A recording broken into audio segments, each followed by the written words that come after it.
Paulo entrou com um pedido de adoção das crianças, que foi negado pelo Tribunal de Família de Portugal. Para continuar com a guarda das meninas, a portuguesa então acusou Rosenilda de abusar sexualmente das crianças. Mas no Brasil, a mãe conseguiu provar, através de uma certidão da Polícia Federal, que a acusação é falsa. Deus é tão bom, tão maravilhoso, que nada consta. Mas existem pais que sofrem com uma dor ainda maior. Eles são separados dos filhos por ordem judicial, depois de serem acusados falsamente de abuso sexual. E esses casos acontecem aos milhares pelo país. Ele luta na justiça para provar que é inocente da acusação de abusar da filha de 4 anos. Ele afirma que a mãe da menina quer se vingar porque a relação acabou. Condenado a 7 anos e 7 meses, o processo já tinha terminado. E se não fosse pela gravação, por orientação do advogado, eu não estaria preso hoje. A denúncia de abuso sexual seria tentativa de vingança por motivos passionais. De acordo com o jovem, o caso veio à tona depois que ele terminou a relação amorosa com uma dona de uma clínica de saúde. A ameaça começou a partir do momento, que eu fui me relacionar com outra pessoa. Ela me ameaçava, ela mandava mensagem, ligava, dizendo que ia fazer isso. Ela está usando as pacientes para me prejudicar. Prejudicar uma pessoa que conviveu com ela 2 anos. Eu nunca trabalhei para essa senhora, na casa dela, nunca. Nós voltamos ao local, mas a mulher não quis nos receber. Já a dona da clínica contesta a versão do suspeito. Fez acusações ainda mais graves. Ela afirmou que todas as 32 pacientes da clínica teriam sido violentadas pelo rapaz. Se eu quiser mexer com isso realmente, eu pego essas 30 pessoas dentro de um fórum. É impossível que 30 pessoas estejam mentindo por mim. A Polícia Civil de Taquara tem um inquérito de estupro nas mãos. Até agora, o exame da perícia não comprovou a violência sexual. Ricardo, 27 anos, era o professor de educação física dos alunos do maternal do Colégio São José, um dos mais tradicionais de Vila Velha. Está preso há 83 dias, acusado de violentar sexualmente 14 crianças, de 3 a 5 anos de idade. Tudo, segundo a promotoria, teria acontecido dentro da sala de aula. Para a Justiça do Espírito Santo, os relatos das crianças aos pais e laudos de psicólogas particulares são provas suficientes. A polícia não tinha concluído a investigação. Só 3 crianças tinham sido ouvidas no depoimento sem dano e elas nada disseram. Exames do Instituto Médico Legal, o IML, feito nas crianças, não encontraram marcas do suposto abuso e a escola diz que a violência não aconteceu. Provou na justiça que é inocente, mas mesmo assim nunca mais conseguiu ver o garoto, hoje com 12 anos. Destruiu a minha vida, Há 5 anos eu não consigo falar com ele nem por telefone, Existe esse bloqueio da mãe e a mãe acabou fugindo com ele para um outro estado, para uma outra cidade, sem autorização da justiça e sem a minha autorização quando ela viu que eu consegui ganhar o recurso no Tribunal de Justiça. De presuntos abusos sexuales a sus 2 hijos de 2 y 6 años, y ahora el juez le deja en libertad porque no encuentra pruebas de esos abusos en los niños. Hemos hablado con el padre que asegura que todo, absolutamente todo, fueron mentiras inventadas por su exmujer. Martí tenía que irse de vacaciones de Semana Santa con sus 2 hijos, pero terminó en la cárcel. Le acusaron de abusar de los pequeños de 2 y 6 años. El fiscal se basó en el testimonio de su exmujer y de los propios niños. Martí dice que los menores declararon inducidos por su madre. Las pruebas que les hicieron no solo descartaron el hecho de que han podido sufrir un abuso sexual por mi parte, sino que vieron que ellos estaban muy bien conmigo. Después de pasarse 4 meses en prisión, el juez le ha dejado en libertad. No hay pruebas físicas ni psicológicas de abusos. Martí asegura que su pesadilla empezó cuando le dijo a su mujer que se quería divorciar. Odio y rencor, porque otra cosa no puedo sacar. Lo que sí que se tendría que haber dado cuenta es que los perjudicados número 1 son nuestros hijos. Martí lleva 1 año sin ver a sus hijos. Su ex no quiere decirle dónde están y además tiene que esperar a que deroguen la orden de alejamiento que aún pesa sobre él. Sin evidencia de ADN, ni moretones, ni signos de forcejeo, fue privado de su libertad y fue su familia y el abogado de la defensa Alejandro Barreiro quienes tuvieron que iniciar una rigurosa investigación para demostrar su inocencia. No entendemos, y yo creo que es una cosa de sentido común, cómo se puede hacer un análisis toxicológico sin muestras de sangre, sin muestras de orina, sin muestras de ninguna clase de fluido corporal, donde se buscara identificar una sustancia que supuestamente estaba en el cuerpo de la víctima. La mujer tiene antecedentes por hacer lo mismo con otros hombres, a quienes al no poder sacar dinero después de encuentros, resulta acusándolos de violación. Por eso, hablamos con el psicólogo forense Belisario Balbuena, uno de los especialistas más respetados en el país por reconocer el perfil criminal.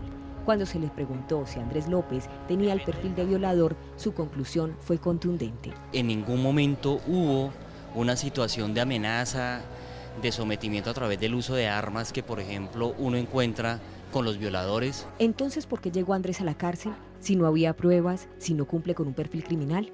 La fiscal asignada al caso, a quien también protegeremos su identidad, insistió todo el tiempo que una factura era la supuesta prueba de que Andrés había comprado sustancias somníferas para dejar dormida a su presunta víctima. Teleantioquia Noticias accedió a las facturas y esto fue lo que nos encontramos. Acá está en la factura con la puño y letra de la Fiscalía, relacionada en el número 8, pastilla post-day, y factura de venta tal relacionada en el número 10, preservativo K.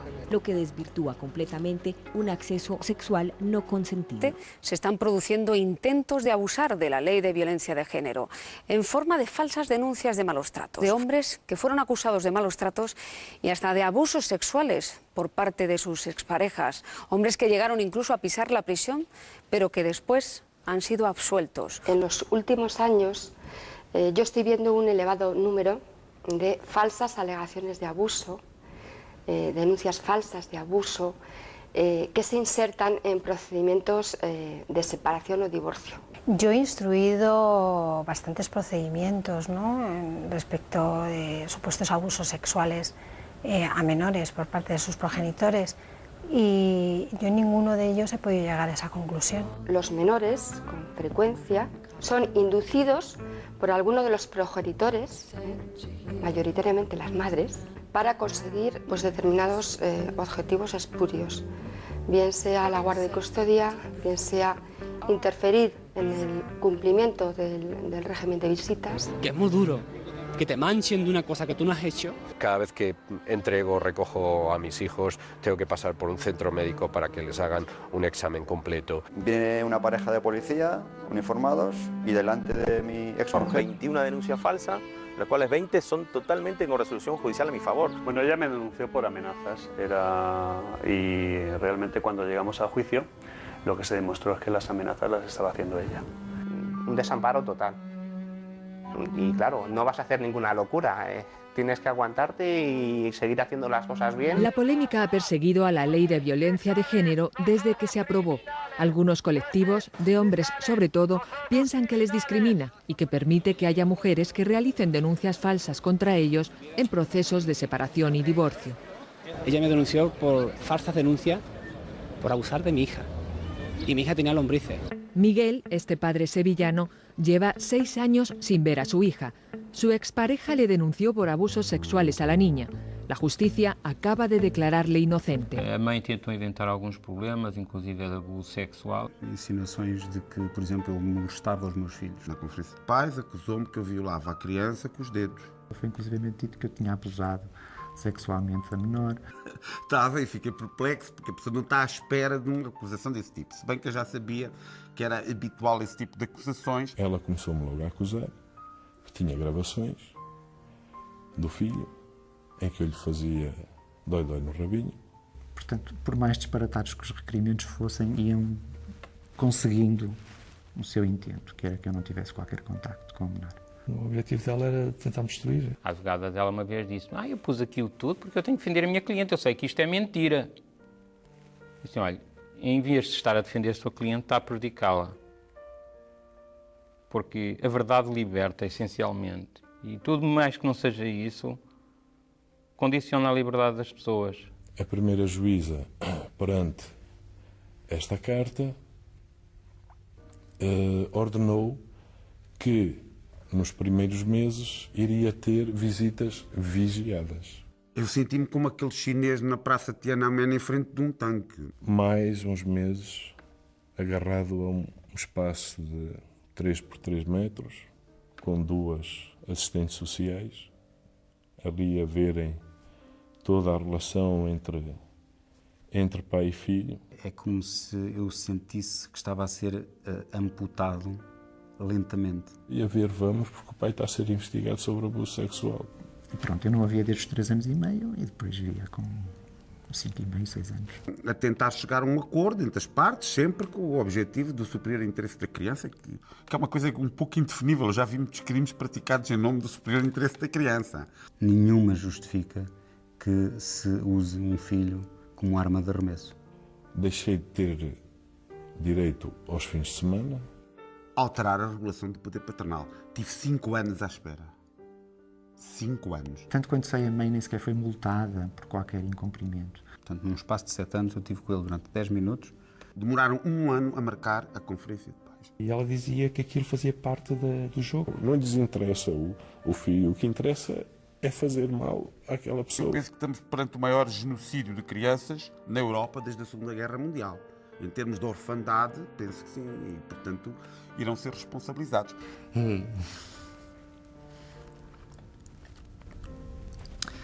É uma situação complicada, mas é o que ela agora refere, e pronto, já consegue conversar sobre o que ela sente, que era uma coisa impossível aqui há uns tempos. Ela refere que não sente rigorosamente nada, que é um vazio a vida dela. Realmente no sé dónde está mi hijo ahora, pero al mismo tiempo me dijeron en la policía que tengo que ir yo personalmente, tocar el timbre para ver si está. Lo que pasa con tantas falsas denuncias, temo que si acerco a la casa me va a hacer otra falsa denuncia y solo me voy a quedar todavía peor parado que ahora. Incluso el sistema penal tampoco está funcionando. No están aplicando las leyes y no están bajo ningún concepto, están actuando en el mejor interés del menor. Me dieron un régimen de visitas en el juzgado de 8 miércoles, la madre no fue nunca y no le pusieron ninguna pena. Y yo hace 2 años y medio que no veo a mi hijo. 2 años. El contacto a mí, al abuelo y al padre. El nene sufre por nosotros porque no lo ven, 3 años con nosotros y no sé nada de él. Lo vi por televisión, soy una abuela que está buscando a su nieta. Los papeles están, quiero justicia, lo quiero ver a mi hijo. En este país, con un párrafo mal redactado, ¿me entendés? A cualquiera le pueden alejar de los hijos. Los jueces ya saben que esta desidia con la cual vivimos mucho tiempo no la vamos a permitir. Y cuando se lanza esta propuesta, yo la apoyé porque me parece muy importante la lucha para los hijos, porque es una lucha para que a otros hijos no les pase lo mismo que me pasó a mí. Nosotros queremos ver a nuestros hijos y nuestros hijos quieren vernos a nosotros. Con el tema de las denuncias, a veces suele ocurrir que se reconocen finalmente que las denuncias han sido falsas y esa persona muchas veces fue privada del vínculo con su hijo porque no se ha investigado adecuadamente. En nuestro país no hay estadísticas de denuncias falsas y tampoco hay sanciones para las denuncias falsas, no hay sanciones adecuadas. Por tal razón, muchas veces en los expedientes se encuentran acusaciones que luego no son comprobadas. Cuando son comprobadas pasaron muchos años. Es difícil realmente en términos forenses emitir un dictamen pericial concluyente en muchos casos de falsas alegaciones de abuso. ¿Por qué? Porque en muchos casos los niños son muy pequeños, tienen escaso desarrollo cognitivo y lingüístico y por tanto difícilmente van a proporcionarnos un relato amplio, extenso. Y lo más grave de todo es que en ocasiones estos niños desarrollan lo que se llama en psicología un fenómeno de falsa memoria. Son niños que pueden llegar a creer aquello que se les ha inducido a verbalizar. E é claro que muitas mulheres, a partir do momento mal intencionadas, que assistirem esse vídeo, que lerem esses documentários, elas vão fazer o mesmo. Porque elas sabem que hoje o Estado permite que você acuse falsamente um homem. Mas a justiça tinha que saber, a escola tinha que saber quando a criança fala a verdade, quando a mãe vai lá e fala a verdade, eles têm que saber quando é verdade ou é mentira. Vai só um sustinho. E você seja pré-julgado, você seja condenado por presunção. Portanto, a única forma deles tomarem isso como uma falsa acusação é ser acusado a se retratar e confessar o crime. Pô, peraí. A única forma deles tomarem isso como uma falsa acusação é se acusar a retratar e confessar o crime. Então, nesse caso, a única evidência de que alguma vez chegou a ocorrer um crime foi o fato dela dar entrada a uma falsa alegação e cometer perjúrio. Em Santa Catarina, a justiça condenou uma mulher a 2 anos de prisão em regime aberto por denúncia falsa contra o ex-marido. Na ação, ela afirmou que, além das ameaças de morte, ele havia agredido a filha menor, fato confirmado pela garota. A prisão foi substituída por prestação de serviços comunitários. A farsa foi descoberta quando a própria filha contou à polícia que foi induzida pela mãe a mentir em troca de presentes e que sabia que o pai era inocente. Mas a psicóloga é louca. Acreditar numa criança, quer dizer que a criança é que vai, o adulto falando, a criança mete qualquer um onde quiser. Porque todas as crianças de hoje são espertas. Tudo sabe das coisas que ocorrem. Quer dizer que a psicóloga deveria de saber disso. Ela.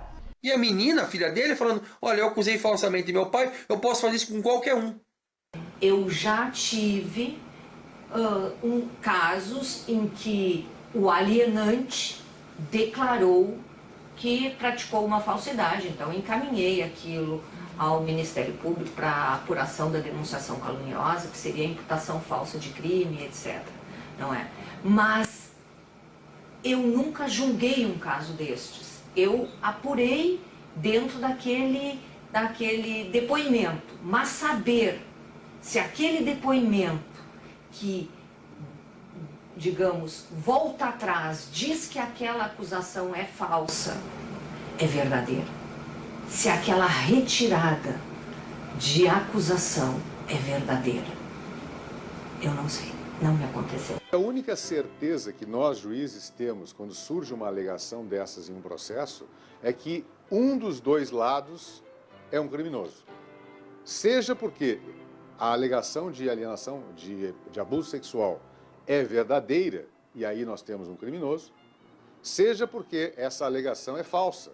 E aí também nós temos um criminoso, só que do outro lado. Denúncia falsa é crime previsto no Código Penal. Se alguém faz uma acusação mentirosa, pode ser condenado a penas de prisão de 2 a 8 anos, além de multa. É a mesma coisa a mulher que é pega numa denúncia falsa. Ela simplesmente não vai pagar a cesta básica, que às vezes nem isso, faz uma retratação. E também em Santa Catarina, a Justiça condenou uma mulher a 2 anos de prisão em regime aberto por denúncia falsa contra o ex-marido. A mulher acusou o marido de tê-la ameaçado de morte e ainda de ter agredido a filha deles. A pena foi substituída por prestação de serviços comunitários. Silvério, a princípio, uma denúncia falsa de crime. Correto. Ela fez uma ligação por volta das 21h55 no Copom. Ela informou aí que estaria sendo vítima de ameaça de morte pelo ex-companheiro e que esse teria saído aí para buscar uma arma para ceifar a vida dela. Eu chamei a polícia, só que aí eu liguei para a polícia, ele foi embora. Eu liguei para a polícia e falei que ele tinha ido embora, que precisava de vir não. Só isso. Deixa claro aqui que ela está sendo conduzida aí porque ela fez uma falsa denúncia de crime. E eu falei que fui violentada, mas foi tudo mentira porque eu tava muito louca e eu não sei o que eu tava pensando na minha mente. Você falou alto, você gritou na rua que você tinha sido violentada, pediu ajuda. Gritava na rua que tinha sido violentada? Eu chorava, mas toda certeza que foi mentira. Você gritava na rua que tinha sido violentada? Eu chorei que tinha ajuda pra uma amiga. Violentada por quem? Por policiais, mas é mentira. Policiais militares? Isso. Mas é mentira? É mentira. Por que você inventou isso? Eu tava muito louca, moça. Você sofreu alguma violência sexual? Não. Não sofreu? Não sofri, o médico disse que não, ela disse que não, eu disse que não. Eu não disse que não. Eu perguntei pra você disse que não. Eu tô perguntando pra você tá querendo te ajudar. Você tem que explicar pra gente o que aconteceu. Eu disse que não, eu disse que saí correndo porque eu tava muito louca, eu fui muito louca. E por que você falou para as pessoas que você tinha sofrido? Eu tava muito louca.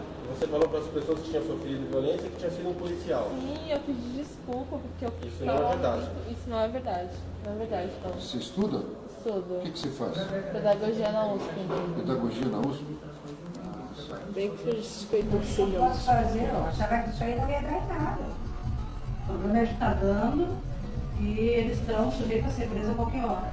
Eu até achei que a justiça era lerdinha, porque ninguém vai preso, né? Pensei que eles iam saber quando a criança mente ou fala a verdade. Sí que somos conocedores de la existencia de un cierto sesgo tanto a nivel pericial, estamos hablando de esos informes psicológicos que se denuncian, como de una cierta tendencia en algunos sectores de la judicatura a interpretar como válido y cierto cualquier cosa que declare un menor. Grau mais severo da alienação parental é quando há uma falsa acusação, por exemplo, de abuso sexual. Para essa advogada, são frequentes as denúncias de falsa agressão. Tem mulheres que se beneficiam da Lei Maria da Penha para se vingar dos companheiros ou ex. As mulheres têm usado a lei a seu favor como uma forma de retaliação. Né? Às vezes ficam muito magoadas porque terminaram um relacionamento ou porque o homem teve uma determinada conduta que não agradou a mulher, né?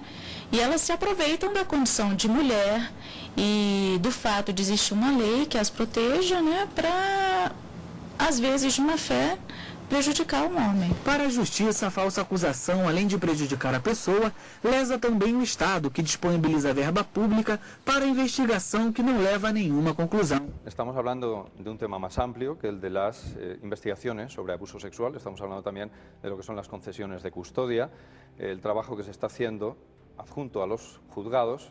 Mi tesis fundamental es que se produce un proceso paralelo, pero sin las consiguientes y debidas garantías judiciales. Por ejemplo, las entrevistas no se graban, la metodología que se utiliza muchas veces es muy cuestionable. Te puedo adelantar un dato que es tremendo por sus consecuencias, y es que en el caso del abuso sexual infantil se está utilizando una metodología psicológica para la validación de esos testimonios, para determinar si son falsos o si son ciertos, denominada CBCA-SVA. Pues muy bien, veamos qué es lo que dice el propio autor de esta técnica. Steller, un doctor alemán, dice que jamás debe ser utilizada como principal prueba de cargo, porque es una metodología que está en una fase de investigación y sin embargo nos encontramos con que esa acaba siendo no solamente una prueba de cargo, sino la principal prueba de cargo. Yo no sé si en este caso se da esta circunstancia, pero digamos que hay un... ¿Qué tipo de prueba es, doctor? Muy bien, es una prueba donde el testimonio de una persona se analiza a través de una serie de criterios que son subjetivos para llegar a una conclusión probabilística de cuál pueda ser la verdad o falsedad de ese testimonio. El testimonio de un menor no puede ser ni desechado porque es un niño y no hay que atenderlo, sino bajo determinadas circunstancias y garantías debe atenderse a lo que está diciendo y investigarlo. Viene de un sesgo del feminismo más radicalizado que consiste en decir que todo lo que dice un niño es absolutamente cierto, cuando cualquier padre que nos esté escuchando sabe que los niños mienten en muchas ocasiones y en otras pueden incluso decir cosas que sin la conciencia de mentir pueden ser falsas, porque, como tú bien dices, pueden ser motivo de la inducción de interrogatorios sugestivos, en definitiva el niño está diciendo algo que no es cierto. Dice ¿Cómo algo se analiza? Que sabe que puede contentar a uno de los dos. Por ejemplo, progenitores, eso sería ¿no? incluso el caso en que él es consciente, pero en otras ocasiones un interrogatorio sugestivo y reiterado, por ejemplo, ¿recuerdas que te tocó insistentemente? El niño acaba cediendo a esa presión y dice sí. Dia ele tirou a minha roupa e lambeu a minha perereca. Ele também botava o tico dele na minha bundinha, e isso foi mais de uma vez. Ele só baixava as calças dele. Eu é que tirava toda a parte de baixo da minha roupa. E ele mandava eu botar a boca no tico dele se eu quiser usar o computador. Era assim? Nós precisamos nos socorrer do conhecimento de profissionais que extrapolam o conhecimento do direito. No caso, os psicólogos, os psicanalistas, porque precisa ter esse alcance, porque como a gente disse, às vezes é tão grave o grau de alienação que a própria criança acredita que ela tenha sido submetida a um abuso. É o que na psicanálise se chama de implantação de falsas memórias. Foi tu que fez esse desenho? Uhum. E o que é esse desenho? É o tico dele. Foi lá na psicóloga? Lá na psicóloga que tu fez? Uhum. Uhum. E mais alguma vez ele pediu para tu desenhar? Não.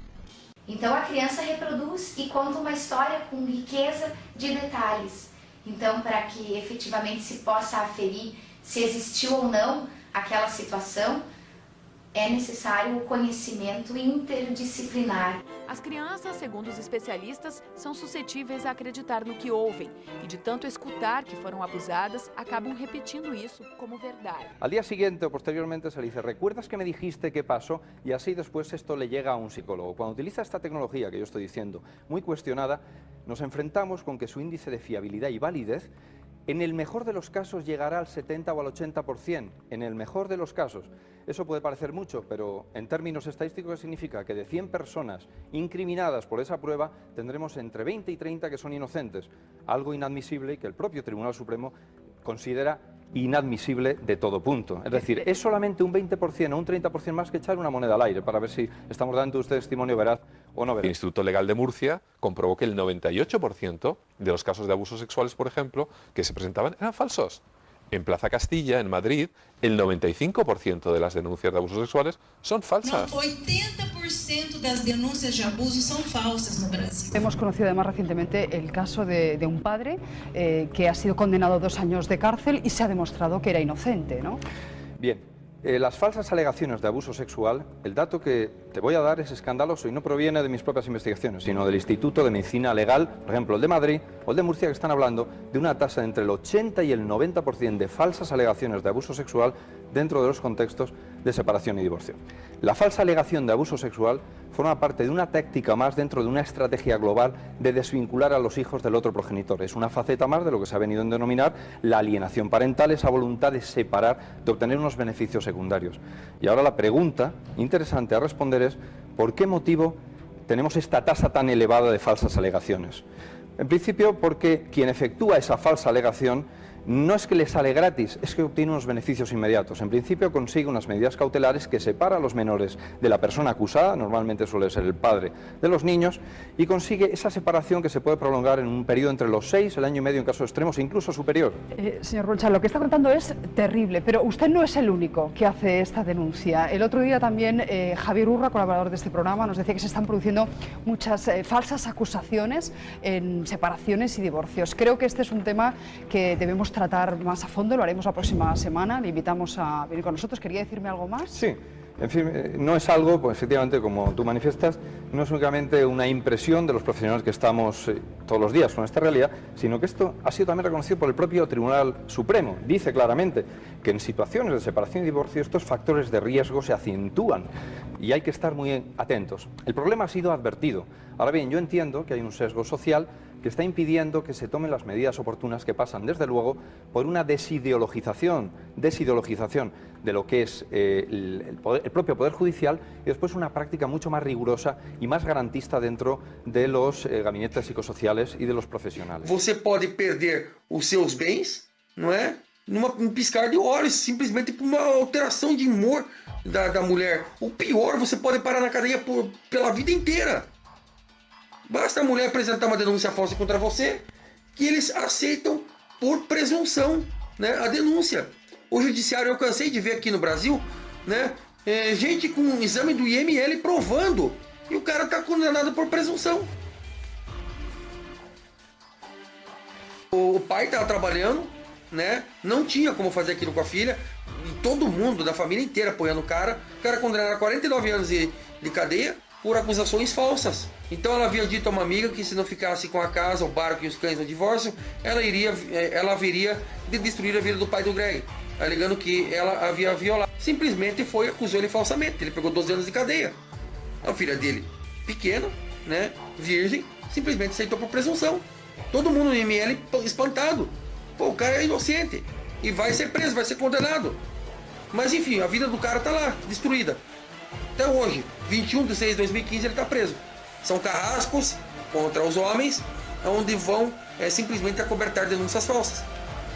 Eles aceitam cegamente o que a acusadora diz, deixam que ela decida quão profunda a investigação deve ser e quando há investigação. Na Espanha acontece muito isso, muito. As espanholas entraram nessa cultura das falsas acusações, que é algo terrível. Eu vivi na Espanha, eu conheci inúmeros espanhóis, né, acusados falsamente de estupro, né, trabalhadores, pessoas de família, empreendedores, tudo para poder chantagear e tomar a guarda do filho, porque assim, eles queriam tomar a casa, né? Ela simplesmente usa o Estado como arma para te roubar a tua casa, para te roubar teus direitos e para te colocar na merda, na rua, sem nada, sem direito nenhum. É bom que você tenha um pai, né, honrado como eu tive, né, para te acolher, né, nessas situações. né? Porque do contrário, meu amigo, se vira mendigo. O que ela aprendeu nesses primeiros meses é que o feminismo não está interessado na igualdade. O feminismo é uma ideologia profundamente desonesta que avança com estudos desonestos criados com o propósito de gerar os resultados que elas querem, ou seja, calcados dentro do livro Manifesto School de Valéria Solanas, que visa destruir, que ela deixou bem claro, destruir o sexo masculino, emascular os homens, usar o judiciário, usar as leis em favor.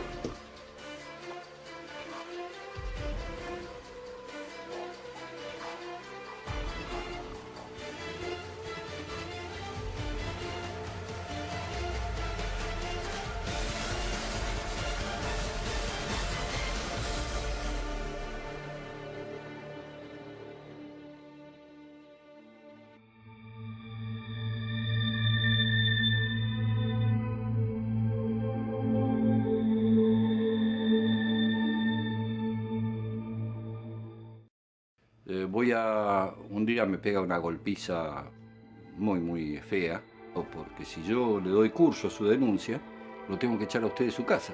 ¿Cómo le? Me acaban de reventar a trompadas y me van a echar de mi casa además.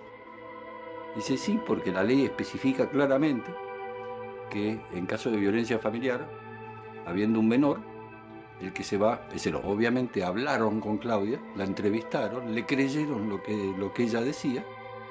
Y sin más ni más, sin hacer inspecciones, sin ir a ver la casa, sin ver al chico ni nada, decretaron que el violento era yo y que el mentiroso era yo. El sistema funciona con un mayor grado de aceptación a la credibilidad del discurso dado por una mujer que por un hombre. Y no basado en la fuerza del discurso, en las pruebas que lo sustentan, sino en el género. Y esto es grave. Yo hago la misma denuncia, pero exactamente la misma. Y en vez de poner María, pongo José en el actor de esa denuncia y no pasa absolutamente nada. Yo pongo María y el juzgado actúa. Yo pongo María y la OBD reacciona. Yo pongo María y me califican una violencia de grado 4. Yo pongo José diciendo que la mamá está haciendo todo esto y no le creen. Esa es la realidad. Aún no se determinó si el niño dormía en su propia cama o estaba en el lecho matrimonial junto a Cruz, cuando a la medianoche, de acuerdo al grito que dijo haber escuchado la hermana mayor, la mujer sumergió al niño en el jacuzzi. Adriana, ¿vos mataste al nene? Sí. ¿Por qué motivo? Para cagar al padre. Ha tenido ella una internación psiquiátrica en una clínica de Quilmes durante 40 días.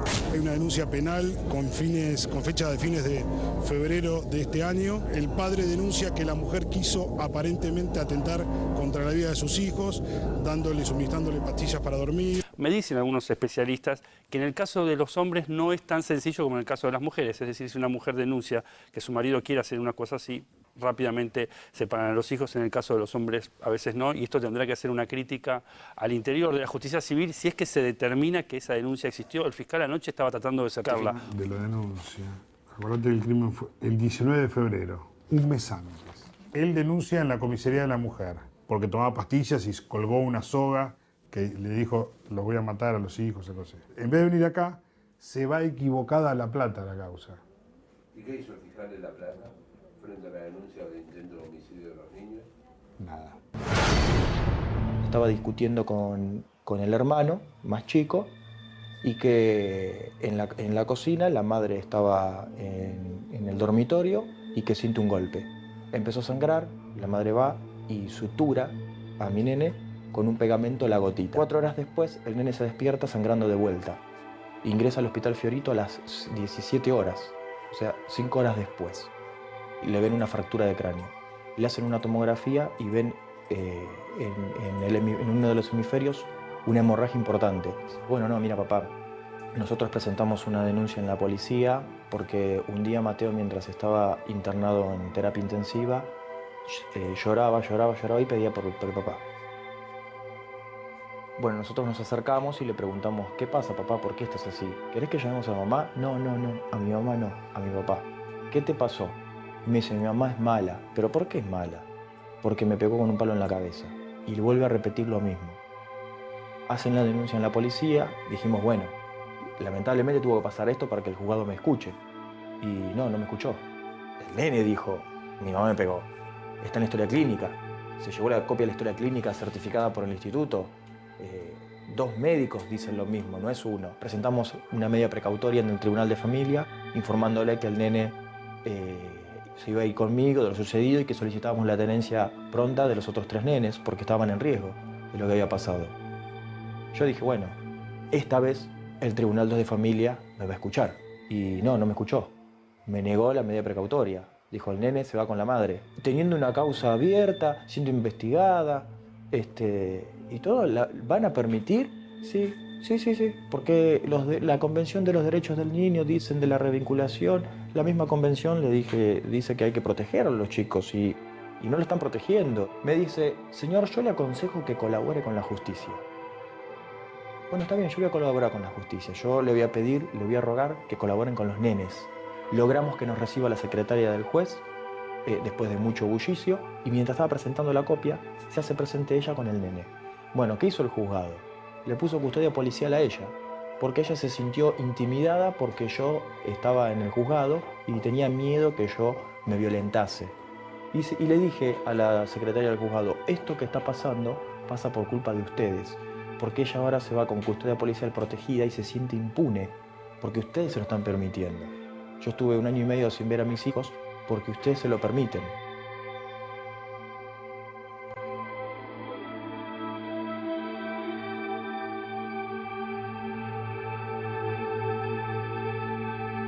O sea, ¿cómo puede ser que a mí, por las dudas, por la denuncia de ella, sin pruebas, sin nada, me pongan una perimetral?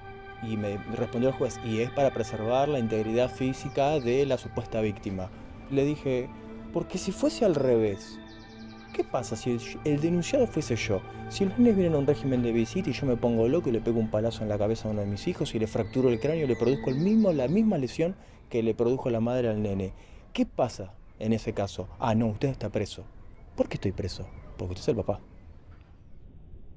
Esa pérdida vincular, esa destrucción vincular es un ataque certero a la identidad de quien algún día va a ser un adulto, pero que ha perdido la oportunidad de conformar una estructura de valores y de vivencias a partir de haber perdido contacto con el padre. Y esto es muy grave.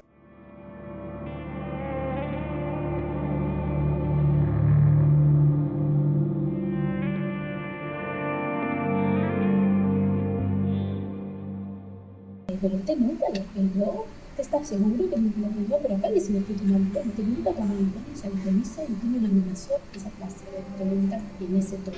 Eso es todo mentira hasta su... Usted dice que yo soy la... ¿Pero qué me puede pasar? A ver, peor que estoy ahora. No, que van a hacer un informe donde diga que a pesar de que es usted el que viene a hacer el relato, que no es creíble su relato y que es la señora la que está en una situación de riesgo porque usted miente. Se lo digo en castellano así, doméstico. Eso es lo que va a decir el informe. Se me parece directamente que yo estoy mintiendo, por más que realmente... Y lo más probable es que sí, pero acá vino a hacer ella la denuncia y como ella es mujer, se le cree a ella. ¿Pero que es la práctica común? ¿Eso es legal? No, pero es la práctica común. ¿Pero cómo puede ser eso si no es legal? Porque acá hay un equipo de profesionales que, como la Corte Suprema dice que son especialistas en violencia de género, ellos se dan cuenta cuando un hombre miente y siempre se dan cuenta.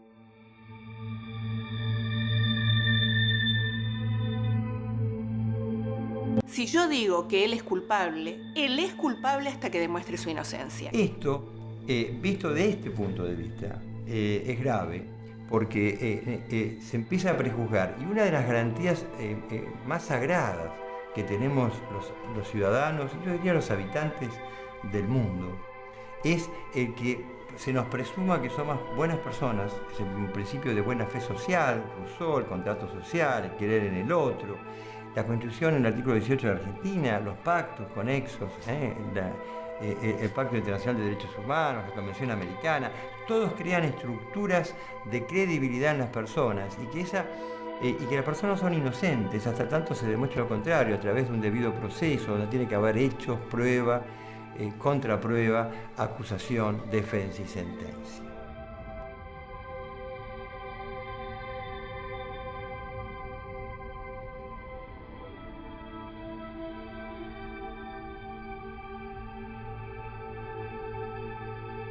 And as I took the women in, I looked at the first 100 women that had came in with their children. And of the first 100, 62 could be described as violent as the partners that they left.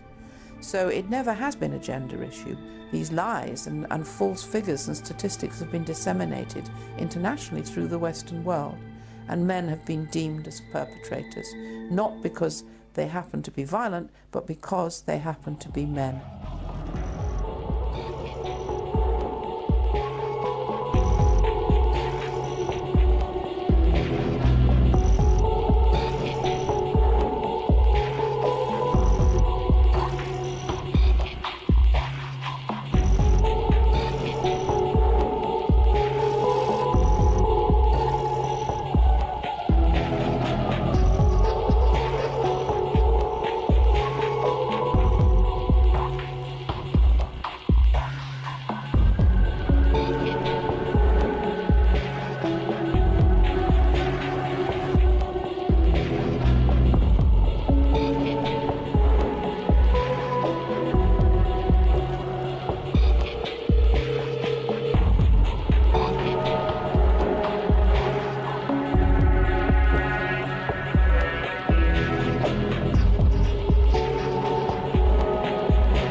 Yo a veces me pregunto si el juez que actúa, o los jueces que actúan en cada caso, tienen nietos, tienen hijos y si tienen alma.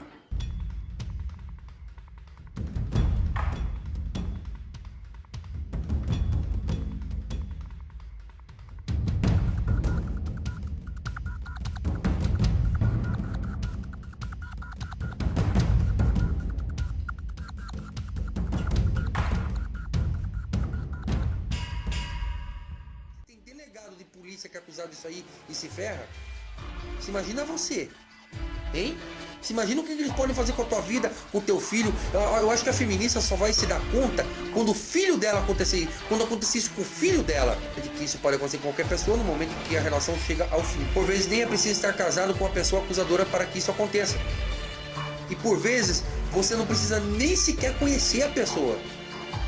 É só esperar que a polícia venha chutar a porta da tua casa e te prenda de manhã por uma falsa acusação.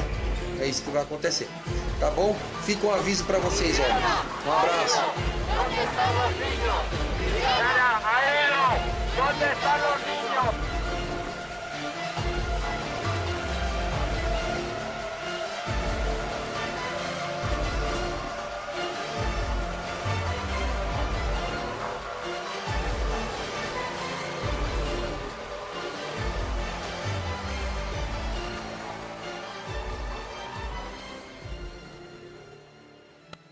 Bianquita, Carmela, las amo.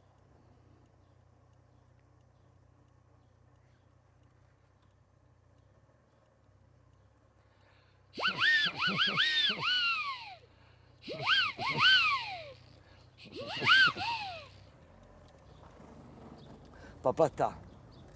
Papá corneta me voy a poner.